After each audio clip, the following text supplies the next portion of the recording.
Hello everyone, आप सभी का फिर से बहुत बहुत स्वागत है। और आज हम एक चर के द्विघात समीकरण में प्रश्नावली 4 को हल करने वाले हैं। तो प्रश्नावली 4 में पहला जो प्रश्न है उसमें कहा गया है कि निम्नलिखित समीकरणों का विभेदक ज्ञात कीजिए, जिसके लिए हमने एक प्रश्न लिया है x का घात 2 माइनस 4x प्लस 2 बराबर 0।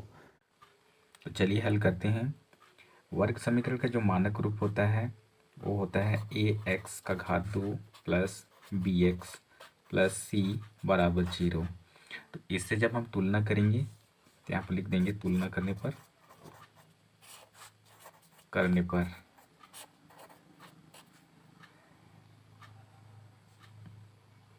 तो यहाँ से हम देखते हैं a बराबर एक्स स्क्वायर का गुणांक ये कहलाता है। तो यहाँ पर एक्स स्क्वायर का गुणांक कोई भी संख्या नहीं है, इसका मतलब 1 होगा। यहाँ पर x का गुणांक b कहलाता है, तो b बराबर यहाँ पर देखेंगे -4 हो जाएगा और c बराबर यहाँ से 2 हो जाएगा। इसको हम लिख देते हैं मानक रूप, ये हो गया। अब विभेदक का जो फार्मूला होता है, विभेदक बराबर इसको d से लिखा जाता है, तो d बराबर होता है b² माइनस 4ac। और यहाँ से हम इस फार्मूला में मान रखेंगे। तो सबसे पहले हम देखते हैं यहाँ पर b का घात 2 लिखा है, तो b का मान यहाँ पर देखते हैं -4 है, तो ये -4 का घात 2 हो जाएगा -4। a का मान देखेंगे तो यहाँ से 1 हो जाता है, 1 लिखेंगे और c का मान यहाँ से लिखेंगे 2। अब इसको आगे हल करते हैं, तो ये 4 का गुणा जब 2 बार होगा तो 16 हो जाएगा और माइनस का स्क्वायर करेंगे तो माइनस माइनस प्लस हो जाएगा। और यहाँ से देखेंगे 4 दूनी 8 और 8 एकम 8, तो यहाँ पर 8 आ जा रहा है। तो ये 16 में से जब हम 8 घटाएंगे तो अपने पास बचेगा 8। तो ये d बराबर 8 निकल गया, यही विभेदक है।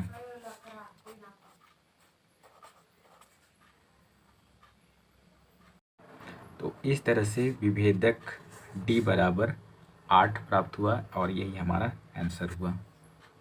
इसके बाद हम प्रश्नावली 4 के ही प्रश्न क्रमांक 2 पर आएंगे।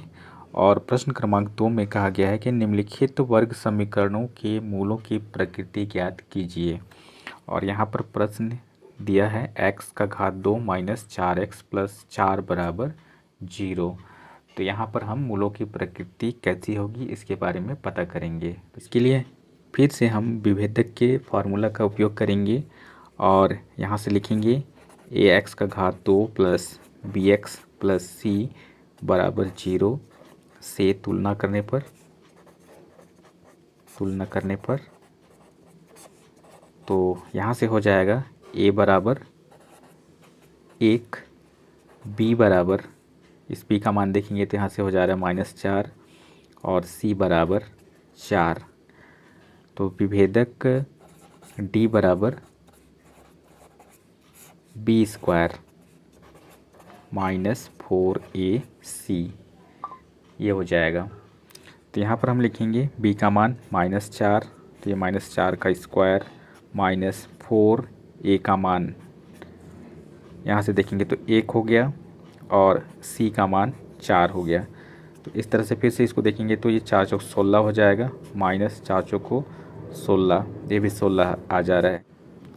16 में से जब 16 घटाएंगे तो यहाँ पर 0 प्राप्त होगा, तो ये d बराबर 0 आ गया। यहाँ से हम पता करेंगे कि मूलों की प्रकृति कैसे हैं। तो d का मान यदि 0 से बड़ा आता है, d का मान 0 से बड़ा आता है तो वर्ग समीकरण के मूल वास्तविक एवं असमान होते हैं,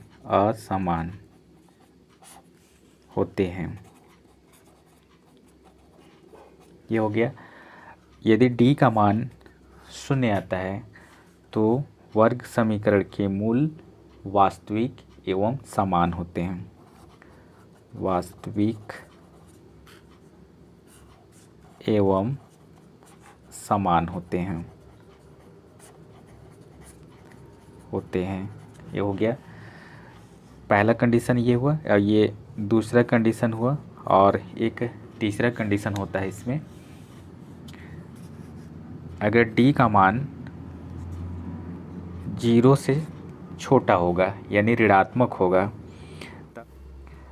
तब हम यहाँ पर कहेंगे कि वर्ग समीकरण के मूल काल्पनिक एवं असमान होंगे। तो इस तरह से हमें 3 कंडीशन प्राप्त होता है, और हमारे पास यहाँ पर देखते हैं तो d बराबर 0 प्राप्त हुआ है। तो मूलों की जो प्रकृति होगी वास्तविक एवं समान होते हैं लिखेंगे।